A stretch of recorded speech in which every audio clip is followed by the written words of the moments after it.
So I'm not going to tell you about the awful things in the BBB and the big beautiful bill. I'm not going to mention those at all. Right. I'm not going to mention how it cuts Medicaid funding for rural hospitals. I'm not going to mention even just for a moment how awful it is for rural health care, how awful it is to cut conservation funding for farmers, how awful it is to cut SNAP benefits. Did you know, and I'm not going to mention this at all, but for every dollar we cut in SNAP funding, we cut economic growth by $1.50. That's incredible. I'm not going to mention how it impacts farmers and people that sell into the SNAP program. I'm not going to mention the impact to grocers. I'm not going to mention any of that stuff. What I am going to mention, though, is how important it is that we flip this seat next year, right?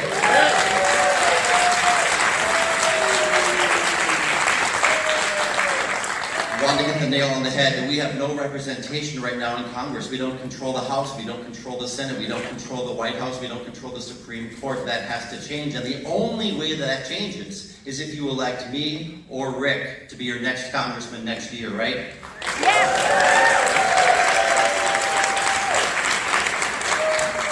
So to do that, we need to flip 30,000 votes just to bring it back to a 50-50 split in the district. That's a lot of work.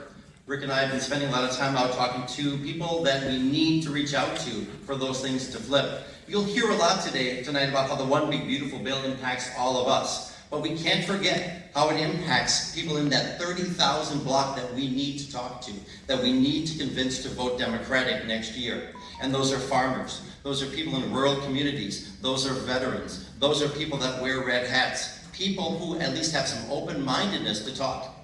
I was at the Crosson County Fair yesterday. Honestly, for a moment, I was brought to tears because as I'm walking up and down the aisles of the farmers and talking to the farmers and their kids who are impacted by how this One Big Beautiful Bill will impact them, I was brought to tears with how open they were to having a conversation.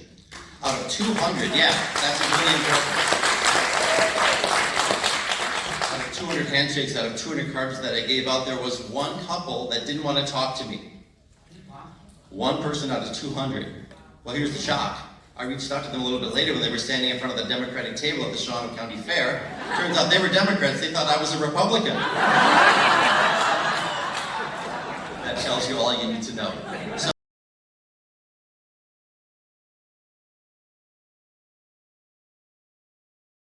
I'm Rick Crosson, and I am running for U.S. Congress. I look on this as my home territory. I've been into this particular auditorium as a member of the Green Bay School Board, and for me, this is about moving things forward. I personally, for those of you who do not know me, I'm a retired U.S. Army Lieutenant Colonel. Yeah.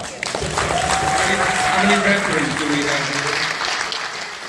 The veterans are coming after you. They're coming after us. They're coming after our active duty, our reservists, our National Guards people. You think a National Guardsman wants to be walking the streets of Washington, D.C. picking up trash?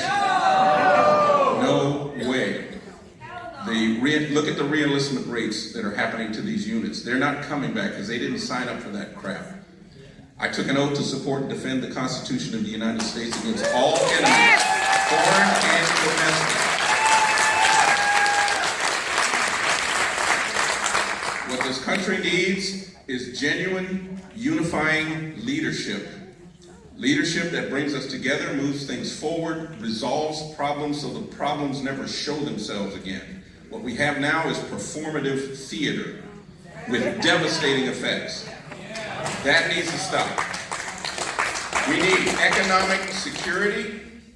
Economic security, what does that mean? It means personal levels of power and control over the things that you buy, that you consume, that you trade.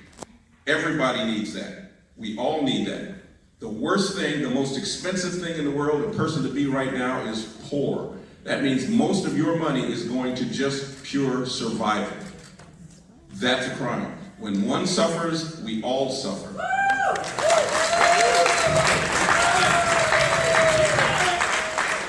Healthcare as a right.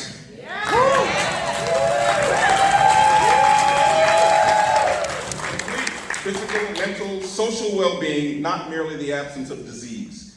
That's from the World Health Organization's quote. That's what we need. No equivocation. strong educational agenda. My 1 year on this Green Bay School Board solidified what I've always thought, is that if you have an educated population who can question, who can articulate, who can read, who can do those things, we can move mountains. This one's important. Fierce defense of our democratic institutions, particularly the separation of powers.